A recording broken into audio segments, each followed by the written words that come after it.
Yeah, hello. Good morning, good afternoon, good evening to you, wherever you're watching me from. This is Ghana Boy. Guys, I'm taking you straight to this particular lady, which you are about to listen to. This is Dr. Kemi. Dr. Kemi is from my little knowledge, a Nigerian activist, a woman that has, been on the activism space for some time. And ever since these conversations started with South Africans saying they want illegal migrants out of their country, I've been hearing some one or two things she's saying. And on this video, you're going to listen to where she's making some claims about her own country, Nigeria, asking the Foreign Affairs Minister of Nigeria to allow the TV, stations and the media spaces in the country telecast and talk about the root cause of what is currently happening in South Africa, rather than, threatening them with fines that when they speak about negative things happening outside Nigeria or in Nigeria concerning the country Nigeria, they are going to be fined. I think per what she's saying as well, she's done several researches and several investigations about the whole alleged xenophobia incident. And let's hear from Dr. Kemi, this Nigerian lady. Share your thoughts in the comment section right after you finish watching the video. Listen to Dr. Kemi. Listen.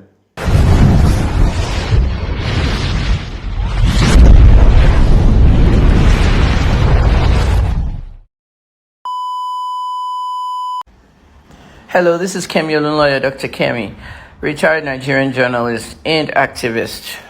It is still the 20th of June, 2026. I did a live video earlier this evening, and I put a video of the summary up, and this is my next post. And this post shows our foreign minister, Bianca Ojukwu, who in the newspapers today said federal government sets June 30th as a deadline to evacuate Nigerians from South Africa. In other words, if you want to leave South Africa and go back to Nigeria, June 30th is the last day that you can go via the government. I don't understand that date, Bianca. You know there's going to be a protest on that day, a peaceful protest. You're not giving that day as some kind of deadline. What, to sort of disrupt the process or what? Because your deadline should really be the day before or 2 days before that protest. Either way, Nigerians are not going. They've told Peter Obi that they'll rather die in South Africa than Nigerian. Okay? You got to understand that some good Nigerians that came to South Africa were affected because of the bad ones. The bad ones are largely the people that you want to take out there, but you refuse to enforce their leaving South Africa. Because you want South Africa to deport them, right? That's probably the best way to do it. I heard there was a meeting at the High Commission in South Africa today. You guys need to understand that you sit in the helms of government and you can't do your job. You need to know that you cannot be censoring media outlets in Nigeria and threatening them with NBC fines if they report negative stories about Nigeria. South Africans, are you listening? In Nigeria, if a TV station reports a negative story about our country outside our country, they fine that TV station 5, 10 million, big money. You need to stop this act of terrorism. And I've called NBC a terrorist group. Okay? I've called the National Broadcast Commission of Nigeria a terrorist group because that's all they do. They terrorize journalists and media houses. So nothing negative must be reported. In all this stuff we're calling xenophobia, it's not xenophobia, it's foreign appetite. And at the end of the day, I made up that name, foreigner appetite, and it better go viral. And at the end of the day, the whole point of me doing this video now is to tell you that you cannot continue doing this to the Nigerians. You're using media and media narratives to deceive Nigerians back home, to make South Africans look bad, like they are the ones. We have a very large group of cultists in South Africa. Every day a Nigerian is killed in South Africa. A Nigerian is unalived in South Africa, and it's by another Nigerian. A lot of Igbo boys are in those cults, and they're killing them every single day. Their bodies dumped into rivers. But you're not looking at that. You're not looking at the setup of these criminal networks and gangs inside communities in South Africa. What you're looking at is what will benefit you and the government. So Bianca, get it together. If it's Tinubu you're going to talk to, the media needs to start reporting the root causes of this so-called xenophobia. Our people are doing drugs. There's a drug pipeline from South Africa to Zulu and Anambra State. What is Soludo doing about that? Does he know? Now that I've said it, he should know that. Okay? Didn't he take that government from Obiano? Or are we not talking about the same Anambra State? Governor Soludo needs to do something. There are children leaving his state and going to South Africa to manufacture drugs, to do prostitution, to do internet fraud. And you all sit down there and you think the South Africans are going to wait and watch? What are you doing when jihadists come into your communities and disrupt the whole place? You run out of the community, they burn it down or they kill you.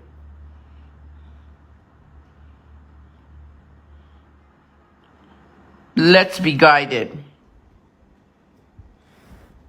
I'm Kemi lawyer, Dr. Kemi, retired journalist and African activist. Hello, everybody. Thank you so much for watching my live. I'm Kemi lawyer, Dr. Kemi. What I basically said on that live to South Africans was that you need to know the root cause of all the crimes happening in South Africa that are destroying your communities. A lot of that information is not being given to the Nigerian public. We spoke majorly about Nigeria today. There is cultism going on in South Africa, and every Nigerian that's getting killed in cultism is being killed by another Nigerian. At the end of the day, it's not a South African killing them. Our own brothers, unaliving their own brothers. It's not a South African always doing that. All right. And I told you the root of cultism. This started in universities in Nigeria. Cultism in universities in Nigeria was not violent until it became a violent stuff. Once you have gang members and any kind of gang activity, and you introduce guns, you introduce drugs and all, then it becomes solid destruction. This is what's going on with Nigerians. Many, many Nigerians have been killed in South Africa by their fellow Nigerians. All right, so let's get it straight. Now, I talked about the substance abuse pipeline. I went undercover. I've never been to South Africa. I don't have to get off this chair to tell you what's going on because I have the internet in front of me and I have people I can, send out to do work for me, including police. In 2008, when I investigated this whole xenophobia riots, I went ahead and did the same thing in 2019. In 2019, we found a pipeline. A pipeline means there is some kind of tunnel or a link between two places. And it was Ozubulu, Anambra State, Nigeria, a small town filled with mansions. Almost all the mansions are empty, half built. Many of the owners of the mansions have been killed in South Africa. If you ask the people in Ozubulu, that's what they're going to tell you. The boy that owned this house died in South Africa. How did he die? In the drug trade. 10 to 14-year-old boys were trafficked from Ozubulu out of Nigeria to South Africa. They locked them up in a big house, a remote area, and they're manufacturing methamphetamine, crystal methamphetamine, a very highly addictive drug. In their language, it's called mpurumiri. Once the drug is packaged into little Ziploc things, they sell it after school to South African children. And the South African children buy them, and then they become meth addicts. They lose weight, their teeth is gone, and their parents have trouble paying for medical care for them. Now, if a medical clinic wants to take your child into addiction treatment, they're overwhelmed already. So how are they going to take a foreigner? Operation Dudula was literally doing this. If you don't have an ID that says you're South African, you can't get medical care here. Okay, there should be public hospitals for that and other things. And some people are doing this because they feel that they're so overwhelmed with the problems that the foreigners have brought them. Okay, that's called gaslighting. Don't gaslight these people. Okay, I do not care if you're Nigerian. Don't gaslight these people. Everywhere that I should go now and visit in my 60s, I can't go because Nigerians are banned. Seychelles banned Nigerian passports. This one banned Nigerian passport. That one banned Nigerian passports. When is it going to stop, Nigerians? You're exporting crime into other countries. South Africa is the number one place. We know about America, Canada, and all the others. But bringing kids who are underage to come and manufacture drugs in another country to ruin other kids, that's beyond me. And the other thing I wanted to tell you, pimping, prostitution. I saw a lot of that in Ghana. I saw a lot in Nigeria. Can you stand on the streets of Canada and the streets of the United States and be lining up prostituting? You can't, because it's illegal. And modern countries would just simply arrest you. Okay, only Las Vegas, Nevada is prostitution legal. All these things you can't do in modern countries, you're doing it in Africa. But taking South African girls who were 13 and pimping them, drugging them, I did a lot of investigation. You're talking about a decade.